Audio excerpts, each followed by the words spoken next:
just to also mention, she's a qualified lawyer. She's a certified project manager with experience in electric power, oil and gas, and climate change. So Anita, interestingly, was also part of the management team that secured a 350 million and 200 million loan facilities for the NEP implementation from the World Bank and the African Development Bank, respectively. So I can say she has quite the experience, and she has decided to share this much knowledge that she has here with all the young professionals that are looking to advance their career in the sector. So thank you so much again, Anita, for taking your time out of your busy schedule to be here with us today. So she would take us through the presentation. I will just project the presentation in a few minutes, and then we can begin. So please let me know if you can see my screen, Anita. Just a second. Okay, thank you very much, Sharon, for the introduction. I can't see the screen yet, so the presentation yet. Okay, I can see it now. Okay, great. Can you help me to put it into, yeah, perfect. And I apologize in advance. We're having some network issues in our office here, so there's a bit of a delay. So kindly bear with me. Once again, thank you very much to the GIZ team for the opportunity to present at today's workshop on the Nigeria Electrification Project. It is a pleasure. So the Nigeria Electrification Project is funded by both the World Bank and the African Development Bank for a total of $550 million US. As was mentioned by Sharon, the World Bank and the AFDB have provided these loan facilities to the Rural Electrification Agency, who is the implementing agency under or on behalf of the federal government of Nigeria. Under this program, there are 5 components. The objective of this program, though it's called Nigeria Electrification Project, so the objective of the NEP is to help bridge the energy access deficit within the country, to achieve universal access to power within Nigeria, using or supplementing the grid with off-grid solutions, including mini-grids, solar home systems, captive independent power plants, containerized solar hybrid solutions, and the likes, and towards ensuring the sustainability of the mini-grids and solar home systems within these off-grid communities, also promoting the use of productive use equipment. And so we have the 5 components, as I've mentioned, as provided on this screen. Solar hybrid mini-grids component, we have the standalone solar home systems component, Energizing Education Program, Phase 2 and Phase 3. And the reason why we're not mentioning Phase 1 is because Phase 1, which I'll speak about during the course of this presentation, was implemented using the funds of the federal government of Nigeria. And then we have the energy efficient equipment and productive use appliance components, and then technical assistance. I'm not going to go into detail on this slide because I'm going to take each of these components one by one throughout the presentation. So next slide.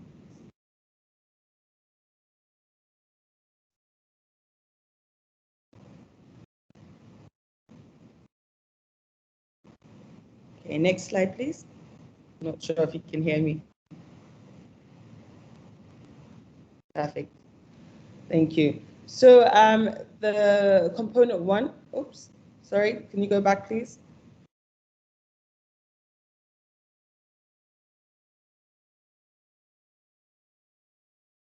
Okay, so component 1, the solar hybrid mini grids component.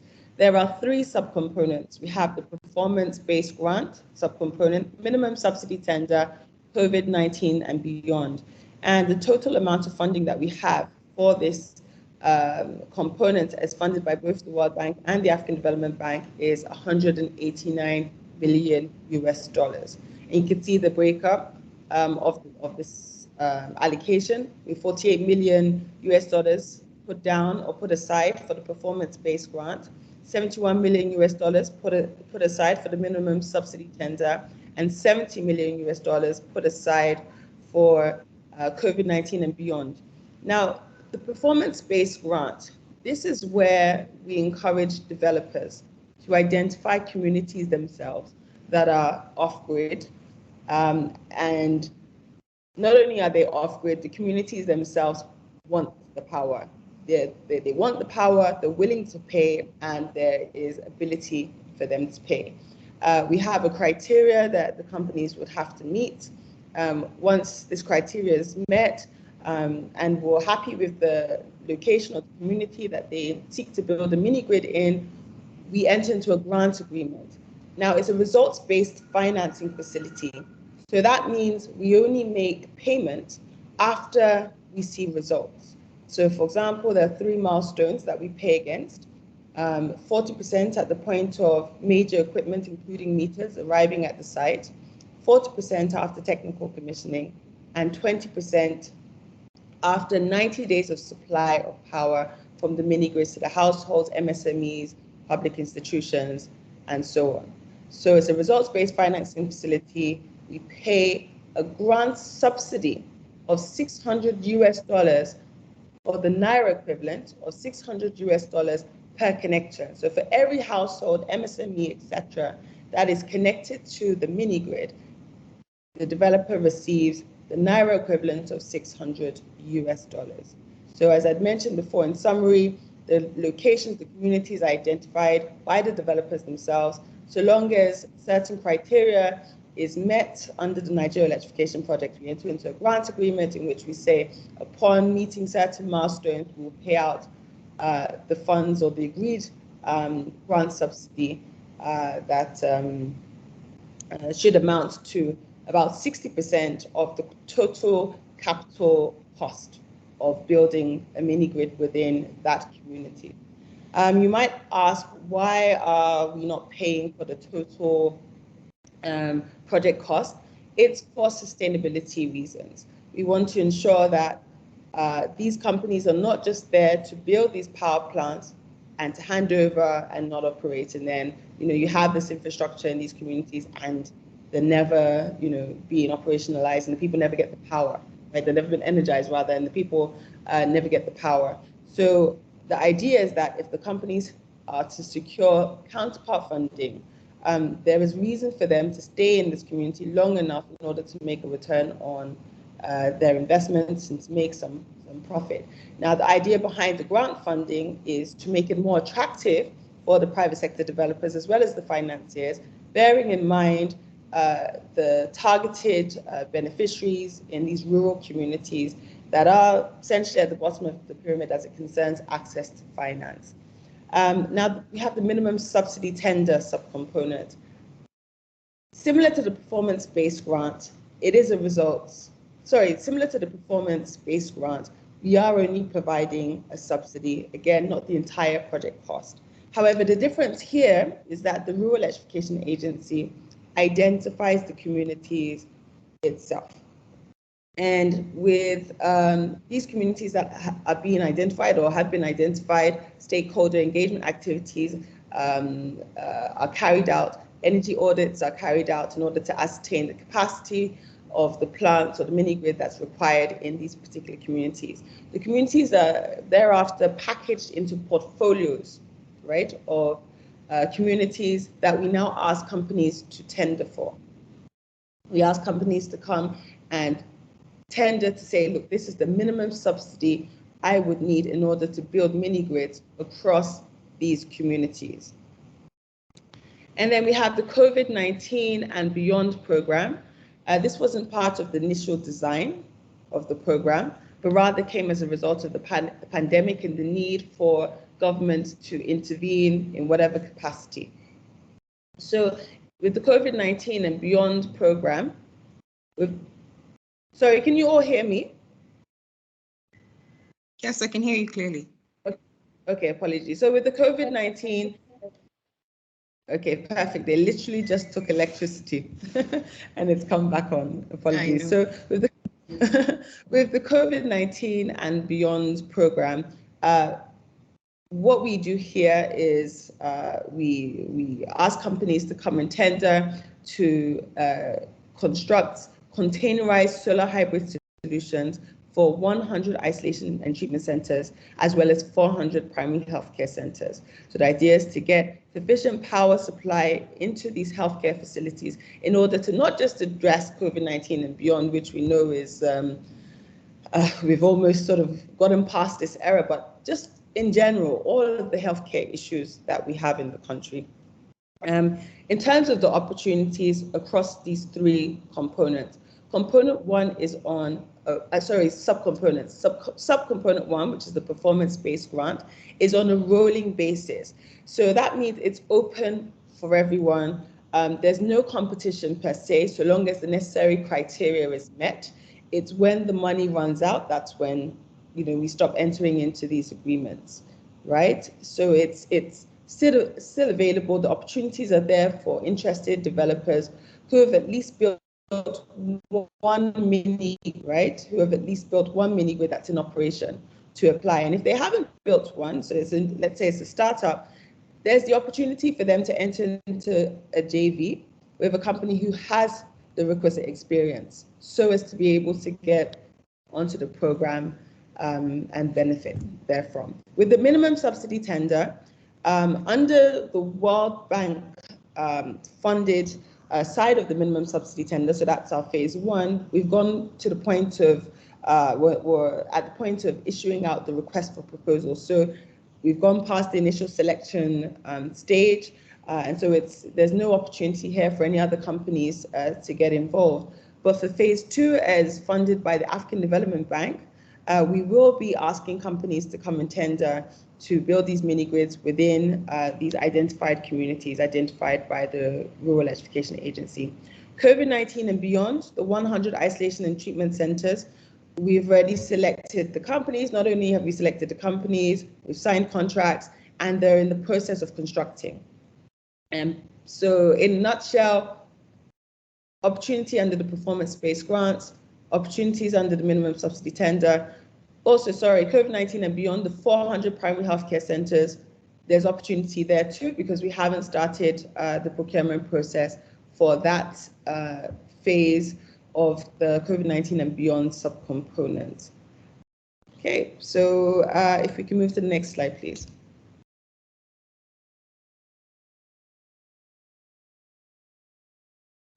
Okay, there's a lot of data on this screen, so I'll try and pick out the key information. You can see on the left-hand side of the screen that about 64 companies have applied under the performance-based grant program, out of which 48 companies have had their applications approved. We've signed grant agreements with 19 developers out of the 48 developers who have qualified for the program. And the 19 companies have signed grant agreements. We have up to 170 agreements. So we have an agreement per mini grid. So this means we have at least 170 planned mini grids. If not planned, mini grids at this point that have already even been commissioned under this program.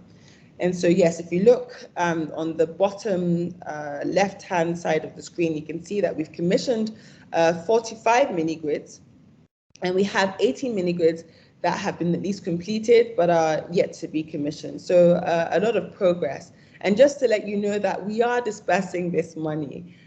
We've been able to disperse just over $6 million under this particular subcomponent. And 18 states will be benefiting based on the agreements that we've signed so far from this subcomponent. But just to mention that the performance-based grant is open to all states across the country, but it's obviously subject to where the developers plan to build their mini grids. Next slide, please.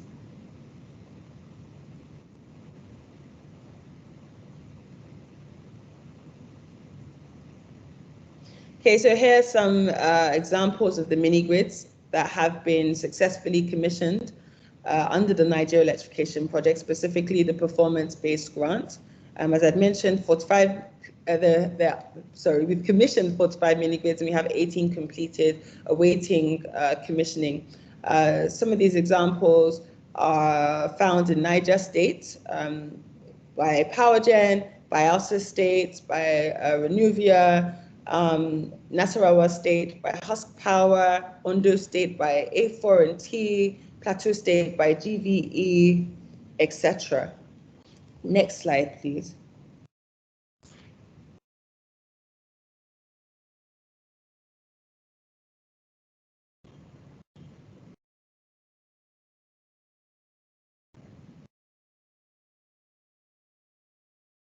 So sorry, there seems to be a delay. Okay, Yeah, here we go. Sorry. Yeah, that's fine. I apologize on my end too. And then we have some examples of some of the containerized solar hybrid solutions that we put into our COVID-19 and beyond healthcare facilities. And these systems have been put in place by Haven Hill in Edo State. Here's some examples in Edo State, River State, Port Harcourt, etc. And just to mention again, the 100 isolation and treatment centers cuts across all 37, 36 plus FCT in the country. So be expecting to see a lot more of these solutions across the country. Next slide, please.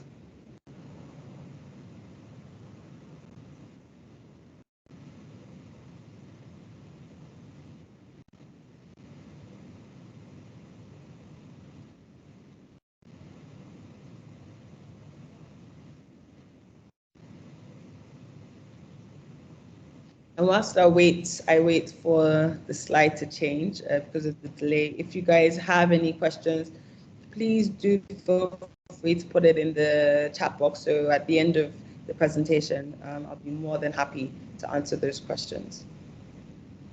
Okay, can you view the slide now, Nani? No, it's still showing the completed COVID-19 and beyond sites. Okay, so what I have here is component 2, the standalone solar home system. So hopefully you'll be able to view that soon. But also maybe to make the data access better and maybe quicker on your side, probably we can then maybe turn off the video for now and then see if that improves. Yeah. Thank you. Definitely. Let's try that. So even though I can't see the screen, I can still, or that particular slide, I can still speak to it. So the solar home systems components, we have a total of 75 million US dollars put aside for that component. And thereunder, there are two subcomponents. We have the output-based fund and the market scale-up challenge fund.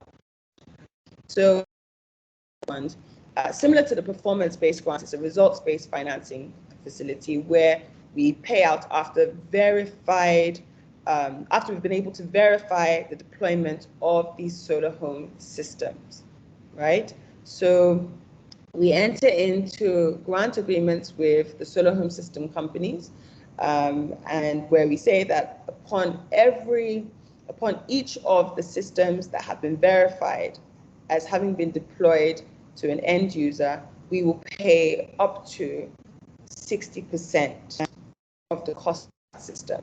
Now, it's important to mention that 20% of that being deducted, or we request that it's being deducted from the cost of the system to the end user, because we want to make it affordable. As we've mentioned, the target beneficiaries are those in very remote rural communities, and we know what it's like in terms of access to finance for them. And so to make it affordable, we've reduced it by about 20%.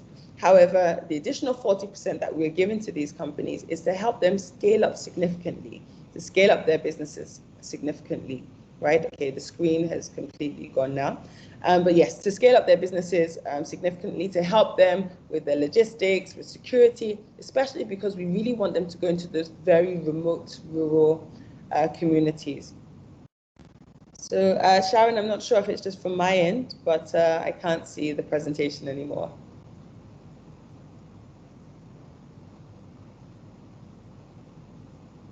Is Sharon on the call? Okay, if you guys permit me, I'll continue to present without the slides. So we also have the Market Scale-Up Challenge Fund.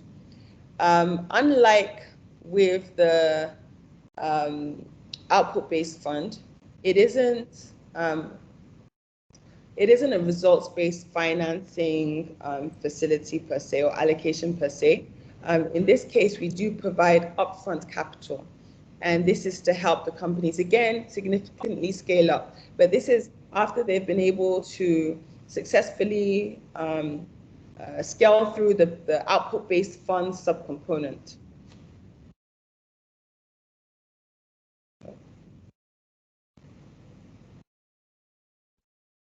Yeah, so this is after they've been able to successfully scale through the output-based fund subcomponent. This is where we ask that the solar home system companies provide business plans that clearly shows us how they seek to achieve significant scale with their solar home system business. And then we provide upfront capital, probably up to about 30% before deployment of these systems, and then thereafter, the balance of 30%. Now, with the output-based fund and the Market Scale-Up Challenge Fund, it's open to all. As is with the performance-based grant, the output-based fund is on a rolling basis. So there is no competition per se. It's until the money runs out. All companies are welcome to apply. All that we request is that these companies, before they in order to get admitted, that they've been able to deploy at least 150 systems per month for about 12 months. However, we are flexible on this because we do understand that this is an emerging sector, and we are trying to get as much local content, as many local companies as possible to participate. So this number can be sort of revised downwards on a case-by-case basis. Sharon, are you on the call still? Yes, I am. Can you see my slide? I can't. Can anybody else see the slide? Is it just me? Yes, I can. I can see the slides. Okay, I so can't too. what I'm Okay, so the current slide, I'm still on component 2, standalone solar home systems. So I'm not sure if we could move on to the next slide. Yeah, okay, so what I'm going to do, I have the slides with me, so I'll look at the slides from my screen whilst you're presenting from that end. So hopefully we can sync together. Okay, great. So, so just to mention that we hope to, I mean, the target is 300,000 households, right? But we've surpassed this by far. So are we on NEP component 2, standalone solar home systems slide, which has some very colorful data? It's okay, slide perfect. 8, yes, right. Thank you. Okay, fantastic. Okay, so we have about 90 companies who have applied under this program so far, and 41 of these companies have been successful, right? Out of the 41 companies that have been successful, we've signed agreements with 38 companies, and from those 38 grant agreements, we've successfully recorded claims of up to 481,000 or over 481,000 solar home systems that have been deployed. As I'd mentioned, we only make payments after we verify these systems. We do have an independent verification agent who verifies claims made, as well as an API linkage system, which allows for us to verify these systems that have been deployed remotely or online. So yes, I'm pleased to say we've actually surpassed the 300,000 target with 481,000, but that's not to say that we are closed for business. We want more companies to come in. We have 80 million people without power, so there's a long way for us to go in order to achieve access in these very remote rural communities. Next slide, please. So that should be component 3, the Energizing Education Program. Is that what's on the screen right now? Correct. Perfect. So the Energizing Education Programme, it seeks to provide, solar hybrid power plants in 37 federal universities and 7 teaching hospitals. Under phase 1, the federal government of Nigeria actually funded 9 universities to receive their own power plants, 7 of which solar hybrid power plants and 2 of which gas-fired power plants. However, under the Nigeria Electrification project, it's funding an additional 15. So World Bank is funding 7 federal universities, and the African Development Bank is funding an additional 8. Unlike with the mini-grid and solar home system components, as it concerns the performance-based grant and the output-based fund, this is adopting a purely EPC structure where we ask technically and financially competent companies to come and bid to build these captive solar hybrid power plants between 1 and 13 megawatts in these federal universities. They are expected to carry out the operations and maintenance for the sustainability of these projects, but ultimately these power plants are owned by the federal universities. And we have about $228 million put aside. Unfortunately, for those of you on the call who are thinking, oh, wow, this is more up my alley, this is more of the sort of scale that I would be interested in. Unfortunately, we've gone past even the request for proposal stage. We've received applications. We've sent in the technical evaluation report to the World Bank, and we're currently waiting for feedback with respect to that report. However, hope is not all lost. On the African Development Bank end, we are yet to start the procurement process. So please do feel free to stay connected to REEA through our REEA website, also through REEA's NEP website.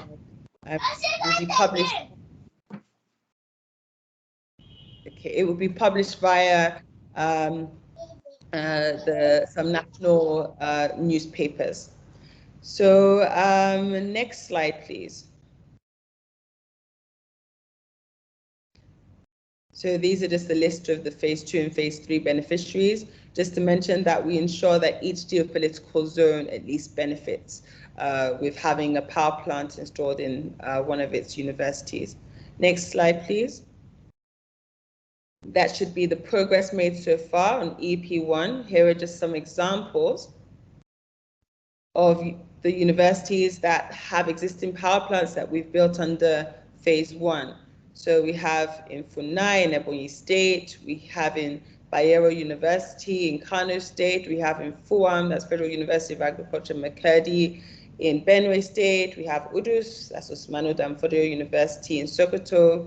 We have ATBU in Bauchi, FUPRI in Delta, Federal University of Petroleum Resources, Efrun. We have Nnamdi Azikiwe University in Anambra. All of these power plants are currently in operation at the universities, with Funai and BUK having completed 1-year O&M and handed over to universities, and they have successfully been able to operate these power plants for a minimum of a year after we carried out the O&M for 1 year. So this has been successful, and we hope to be able to achieve this under the Nigeria Electrification project under phases 2 and phase 3. Next slide, please. So the final component is the energy efficient equipment and productive use appliances components. Now, this is only funded by the African Development Bank, not the World Bank. We have, oops. Okay, can we just confirm that we're on the right slide? Because what's showing on my screen is Energizing Education Programme.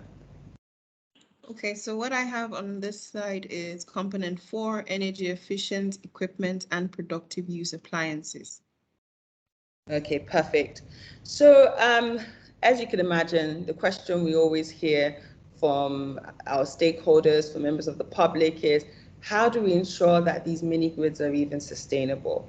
What people don't want is that these mini grids are constructed, installed, and they're never really fit for purpose. The people never get the power, right? And to ensure that these mini grid developers stay in these communities, we have to obviously make these communities viable and attractive. So how do we do this? If we put productive use equipment and appliances in these communities, it means that the communities are able to generate revenue, which in turn they'll be able to use to pay for the power that's consumed. So if they're using productive use equipment and appliances, so these are equipment and appliances that require electricity, it means that it will stimulate load demand, which in turn means more money for the developer. And the fact that it's productive, it means that it can generate revenue, which in turn means as there's a huge demand for this power now, there's also money to pay for the power that's being consumed. So for this component, again, we provide grant subsidies up to about 50% of the cost of the appliance, again, bearing in mind the financial capacity of the targeted beneficiaries or consumers of the power in these communities. And we hope to deploy at least over 22,000 productive use appliances across the entire country. So we're currently at the first phase of implementation of this component, where we've identified 5 mini-grid communities, and the developers are in the process of deploying these appliances, and we'll be able to conduct some studies to truly ascertain whether, yes, it does increase the load demand, and yes, these people are able to, pay for this power, and because sufficient training is also provided for them to even understand business models involved in using such appliances.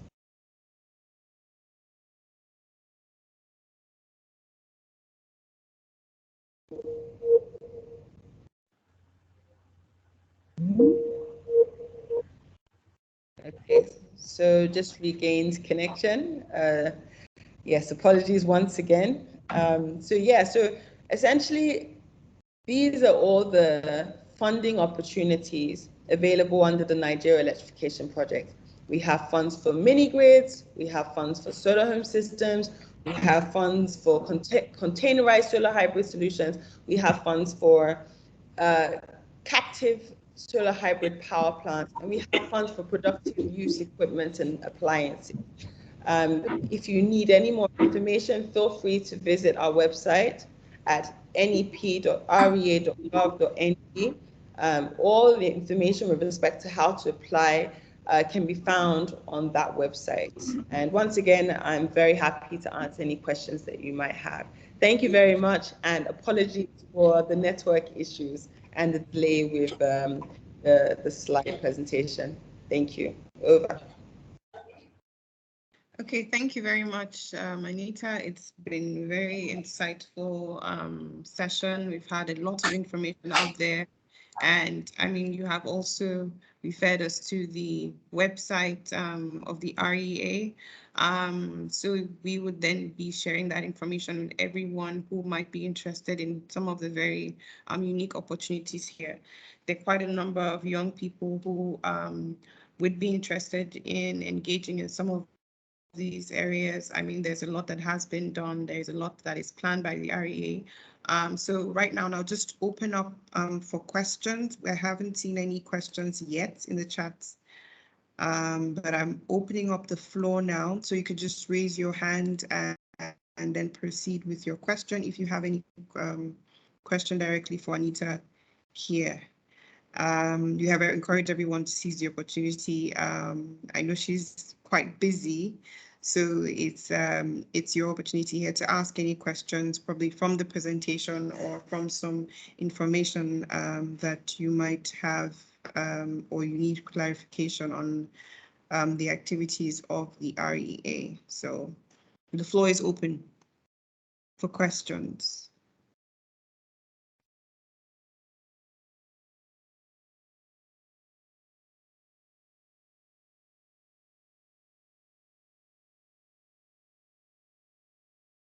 I'm hoping this means that I was super duper clear with the presentation and everybody understands Hi. what needs to. Hi, okay, awesome. Go ahead. Yeah. Morning. It was a nice presentation, and it was wonderful based on the insights and what have you. And actually, my somehow questioned or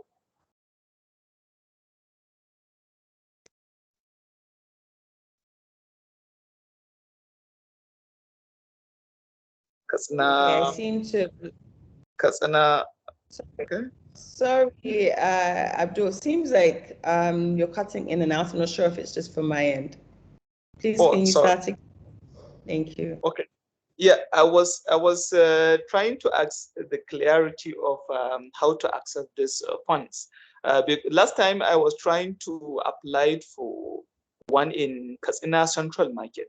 They have a lot of, I think these are the kind of, places that need to be powered or using solar, like central markets and what have you, because most of them, they work in the daytime, and there is a lot high potential in places like Kano, Kasina, and others. So we had a good business plan. We went to different distance to source of it, and actually we tried the Nigerian Energy Support Programme to have a consultation about how to proceed and what have you. But actually it went all duped, that we never got access to it. So I wanted to have a more clear view on how to have this access. Thank you very much.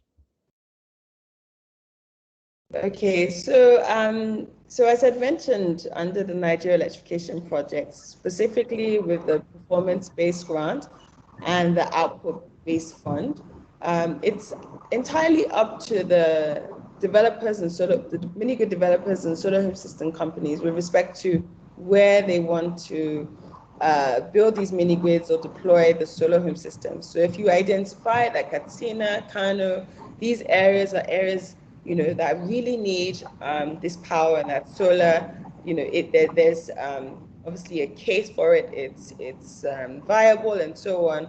By all means, we encourage you to bring those, like with the mini grids, to bring those communities to us for us to assess them. What I also need to mention is that if there is presence of the grid, but people in that community have not received power for the longest time, it's not working. I mean, the infrastructure just isn't working. There is opportunity for you to apply for funding for an interconnected mini grid. So that's where you have a tripartite agreement between the relevant distribution company, the community, and your own mini grid company, right? But in essence, even with the solar home systems, you're not limited as to where to deploy your solar home systems, anywhere, so long as it is off, predominantly off grid. Or if there's infrastructure there, the infrastructure hasn't been energized, or it's providing very unreliable power supply, because we're trying to achieve access, right? So I just encourage you to probably get a comms team or a stakeholder engagement team who can go into these fields and identify these communities, speak to the chiefs and the locals in order to get them on board. Hope that answers your question. Yeah, thank you very much. It was insightful. Thank you. So thank you for the question, Abdul Kadir. We also have a question from Benedict in the chat function. She has mentioned, please, is there room for funding for research or perhaps a data collection drive for individuals or firms? That's a really good question, and it's so important, so necessary. Under the Nigeria Electrification project, we don't have that fund. However, the Rural Electrification Agency, I believe under the REF department, that's the Rural Electrification Fund, there is some funding available for research and innovation. Yes, so what I can do, if you leave your details, I can probably get more information for you from that relevant department, so you can get some you can get more insight. Okay, thank you very much, Anita. I think she is, yeah, she'll drop her email and then we'll get in touch with you. Okay, so I think also on the call, I have my colleague Ibidun, who's an advisor on access to finance. So Ibidun, if you can hear me, if you can then also come in with your question. Okay, thank you, Sharon, and thank you, Anita, for that very detailed presentation. I know you've been engaging Olumide, the Sustainable Energy and Access team, and we've always been curious. Our own team is the Enabling Environment Unit, where we focus on energy efficiency and upscaling energy efficiency in Nigeria. We've had a lot of engagements with the housing sector and also the industrial sector in order to actually boost energy efficiency measures in these two sectors.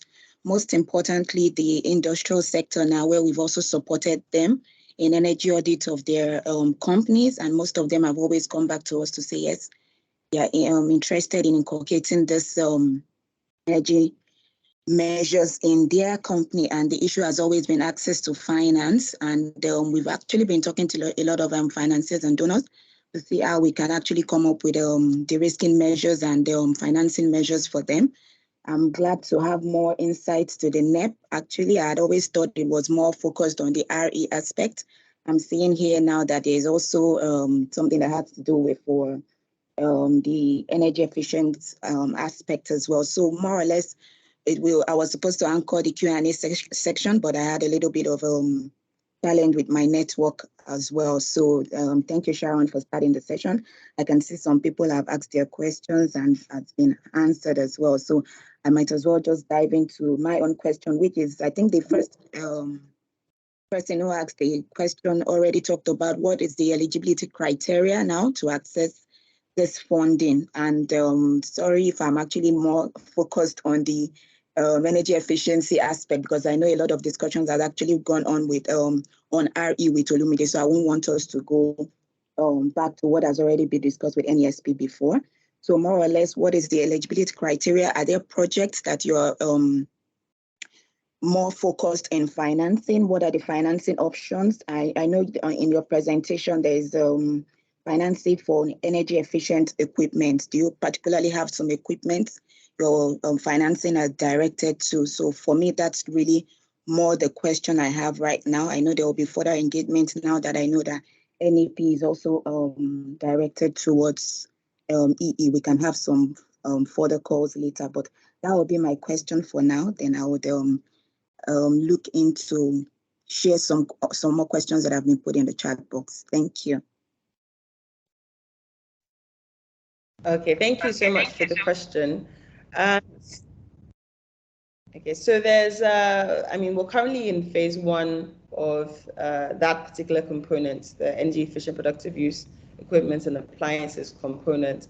What we did, we identified a number of communities that have mini grids. So first of all, I guess the first criteria is that the appliances and equipment are for mini grid communities, right? So it can't just be for any sort of market within an urban community or anything like that. It's for the mini grid communities because it's for the sustainability of these mini grids and also to improve the means of livelihood for the end users of these appliances and I guess the consumers of the power as well. So the number one criterion is that it's for mini grid. So we identified some mini grid communities and just that willingness and ability, right, to pay. Sorry, not willingness. I'm confusing it with our mini grids. But essentially, we identified these mini grid communities, engaged with the developers. We did have criteria, which unfortunately right now I don't have them. The criterion with me right now, or the criteria with me right now.